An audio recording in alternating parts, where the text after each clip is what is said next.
setting the foundation on any, well, in anything, but on brass instrument, is of utmost importance. I think, for instance, sometimes I pick the instrument up in the morning and I feel like I already know I'm warmed up. I maybe played the night before, it's going to be okay. Or maybe I pick it up and I can just tell by the way my lips feel that things aren't going to be functioning. So there's a couple of ways I could fix that.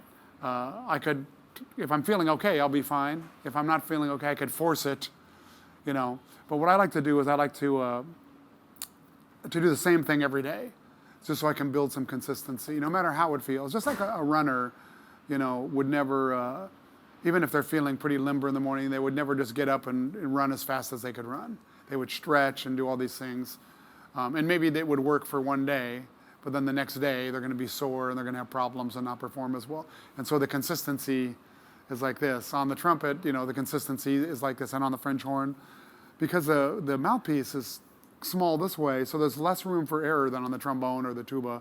They have their issues as well, you know, but anything wrong in here, the slightest, it's like you have to find the bullseye. If you miss, it's out of tune or you miss the note. So we're trying to find this sweet spot in here. So in the morning, I like to just take one note. I take a written G on the trumpet, and the first thing I do is I test to make sure I can make that note respond, to make the reed, or lips, which is the reed, respond without any force or without any use of the tongue.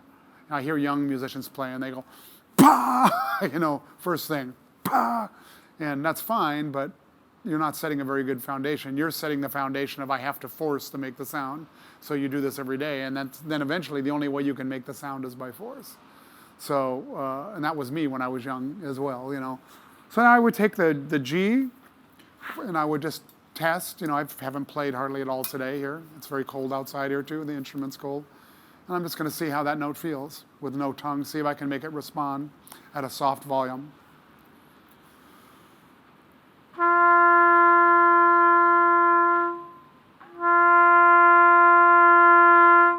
That's kind of the sound of the harbor here. You hear the lighthouse horn, you know. So that doesn't feel too bad. Like that's actually responding pretty good. Now, I wouldn't say I'm done though. I would do my routine from here anyway. And so what I like to do, I have a very simple thing to set the foundation. I start with G, and G is like home for me.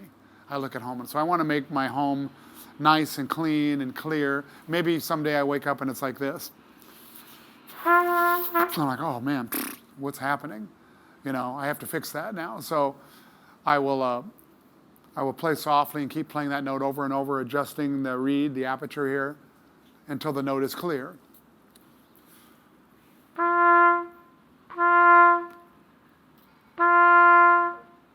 And maybe I'm making an adjustment. Maybe I have to make it smaller, you know, because when we play loud, this becomes very open.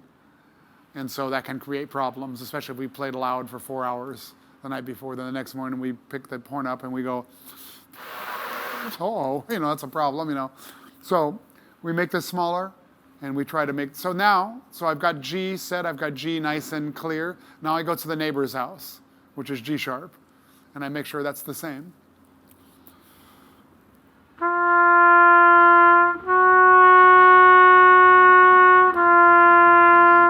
So I make sure those are the same, and they sound the same, and then I go to the other neighbor on the other side, which is the F sharp.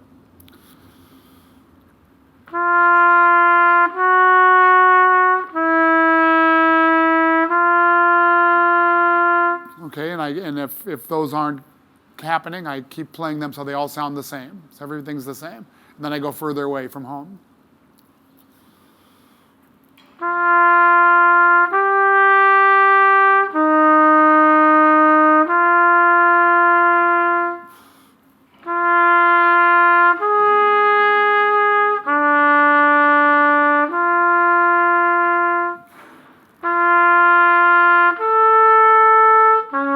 And so on, and I keep going like this, away from home, and if anything is bad, I fix it. I clear it. Maybe the sound is cloudy on one note, and it's got some turbulence in it, so I have to find the center of that sound. Usually when a note sounds funny, like sounds fuzzy, it's usually because we're not playing in the middle, like the middle of the bullseye of the note. If, like for instance, if I play a note and I'll play below the bullseye a little bit.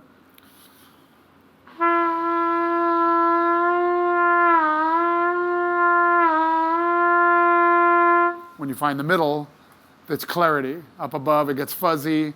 So that's why we set this foundation. So we're looking for the middle of every note. So when we're playing a melody, we're going from this note to this note to this note. It's always in the middle.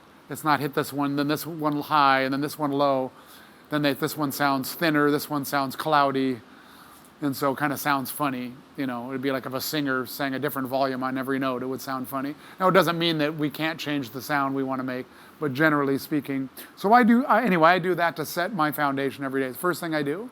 And then, now my bad days is not so much, you know, because a lot of things affect brass players.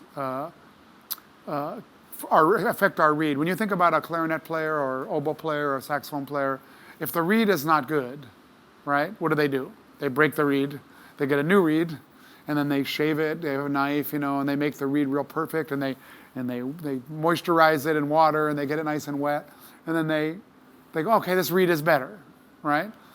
Our reed is attached. So we have to fix it every day. We have to condition the reed every day. And we have to understand, you know, so if you don't do that, as you know, if the reed's not responding, you're not going to play well.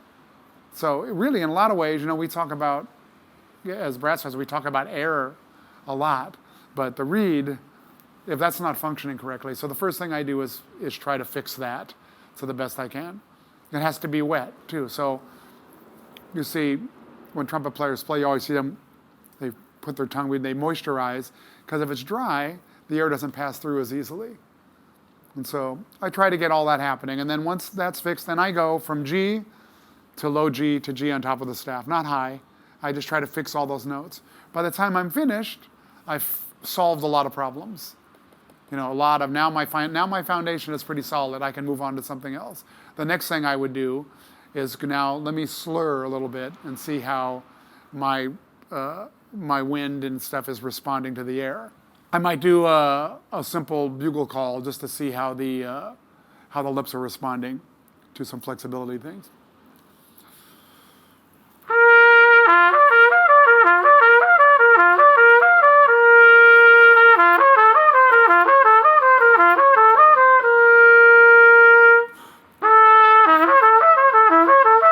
And so on, and I will go through all 7 positions like that. And by the time I'm finished with that, even if maybe I'm a little stiff, maybe the first time I try it, it's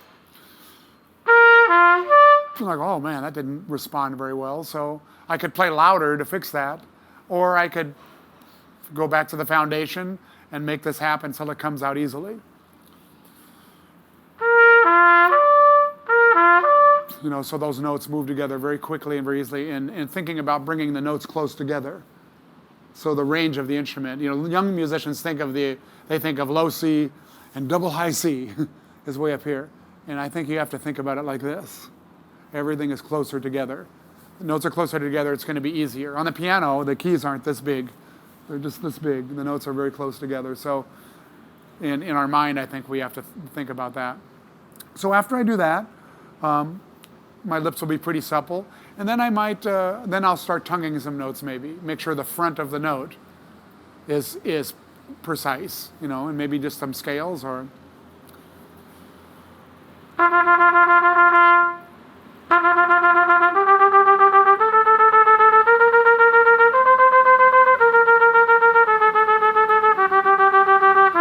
Or something, just making sure the front of the note's right.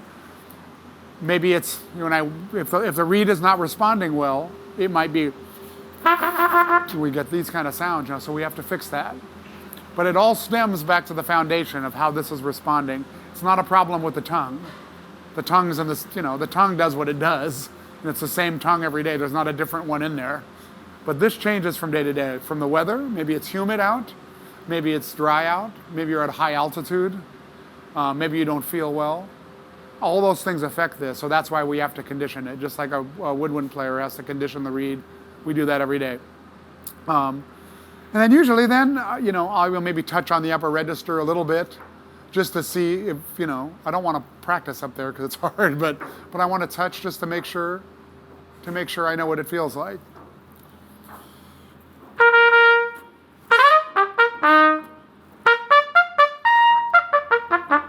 I'll touch on a high C to make sure I can play that note easily. Some days it's, oh, that's not good. I could play it louder, but I'm going to fix the problem, and I'm going to find the position that the lips need to be in to play that note with elegance, and without force, which I think is the most important. The less force we can put into this, the better it's going to sound. So anyway, understanding, how to set the foundation and how to make this reed respond properly, the aperture, which is the space the air passes through the lips, becomes one of the most important things. We talk, like I said earlier, we talked about air and stuff, which is really important, but it's how we use that air. And this space designates the kind of sound we're going to make.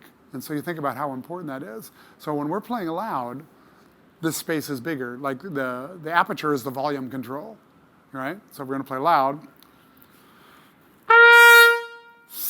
this is pretty open. We're going to play soft. If I try to play soft with this big space, I get nothing. I have to make this smaller, right, to make this. So understanding how that works is an integral part of the foundation. I always try to make this the most elegant place to start with. Soft volume, quick response, like a good violin bow, to make the sound. They don't have to pull too hard. We don't want to force. There's already going to be enough force. So as easy as we can make this. I wish I would have learned this when I was younger, because I played with a lot of force. I have a scar. I used to cut my lip all the time. I was pushing very hard and creating a lot of problems for myself. Now, I've been doing this for a long time. I'm very careful about how I set myself up every day. And so most of my days are consistent. It doesn't mean I don't have bad days. We all have bad days. We can't hit a home run every time we're up. We do our best, and we try to be consistent. And so setting that foundation, I think, is the solution for consistency.